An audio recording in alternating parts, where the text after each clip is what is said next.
Hello people, it's Landon here, and yesterday was a really significant milestone. Turns out it was a 10-year anniversary of me being a YouTuber. 10 years ago yesterday, I signed up for YouTube, and man, those were the days. Like, back when like YouTube was completely new, you could like see people from like all over the world. It was completely mind-blowing back then. And now it's like really polished and, you know, people make like millions of dollars and whatnot off of channels and stuff. The thing that I really like about YouTube, way better than say like Facebook that I joined like a year later, is that with Facebook you're bombarded with crap. Like you're just like, seriously, you go on your news feed and all your acquaintances like start sharing about political crap and, you know, conspiracy theories, and it gets a little bit crazy. Whereas with YouTube, I feel that you actually have to physically search for a topic. It's not often that you'll get like a random like topic that you're not interested in would come up. So that's what I really like still about YouTube. But yeah, years ago, it literally used to be YouTube. Like there was no like, you know, professional channels or anything like that. It was mostly just people around the world kind of sharing their talents or whatever, or their lives. And it was just kind of this mind-blowing, like opening up this whole world of, wow, now I'm exposed to like accents from Europe and, you know, different lifestyles and whatnot. And it was a really exciting time. It really was. And even though like, I remember you couldn't upload a video if it was more than 100 megabytes in size. Today, like, that's probably 10 seconds of this video. And it's kind of cool, like, see how you can take a look at your history. It's kind of like almost like a time capsule of your life. I don't know. Anyway, so that's enough of that. Yay, 10 years. So, what is new, you may ask? I'm pretty much like 80% done framing of the basement.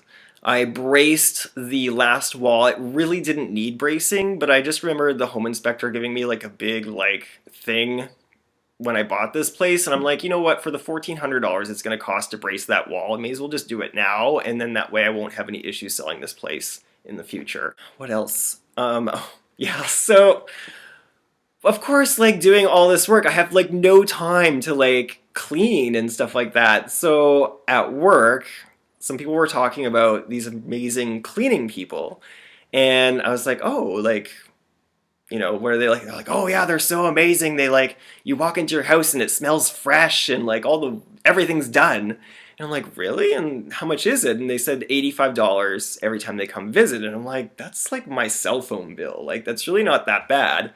So I actually inquired with them. They are a little bit more money. They're $125, but they only come once a month. Like, we're not horrifically dirty here. It's just I don't have time to like clean grout and, you know, wash cabinets and stuff like that. Like, I can vacuum. That's not a big deal, but dusting furniture and stuff like that. Anyways, they were just here today, and the place smells amazing. They are worth every single penny. I love it.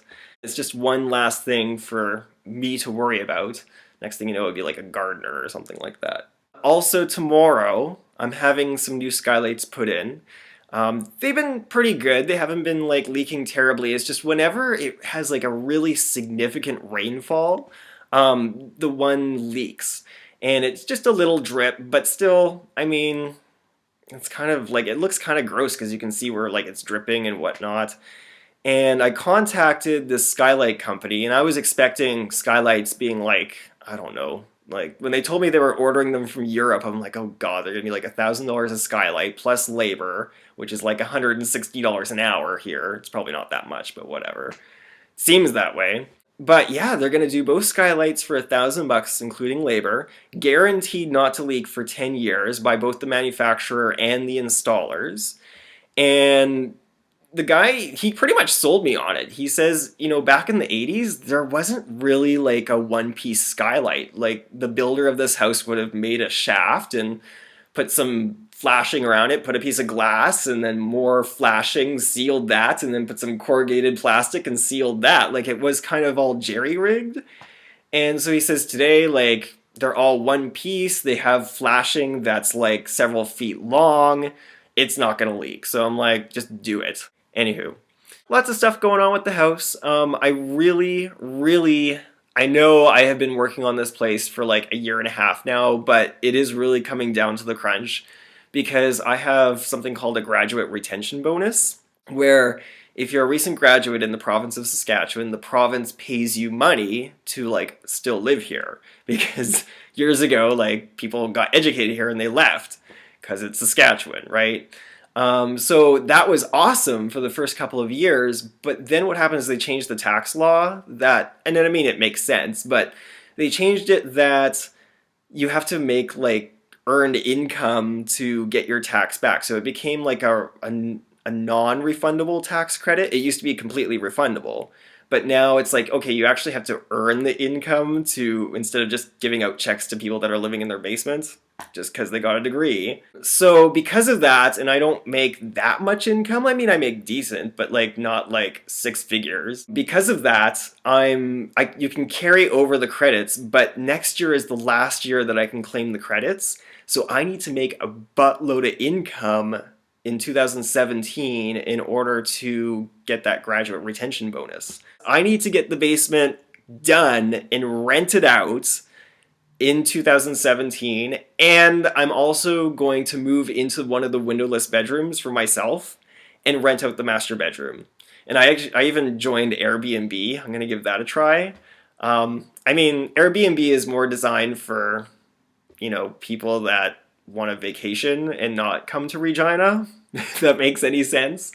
But I mean, ultimately, I need to rent this place out. I need to make a boatload of money between the rental property and my earned income at my 9-to-5 job to get that graduate retention bonus. Anywho, more financial crap that you're probably like, who gives a shit?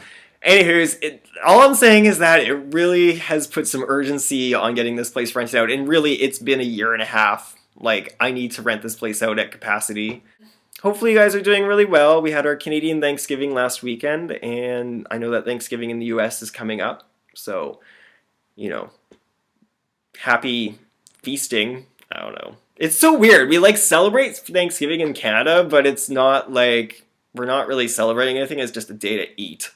It's bizarre. So hopefully more updates to come and we get some progress and whatnot with the house. And I can't wait to get more housemates because it's going to make things like more dramatic, which I'm attracted to, of course.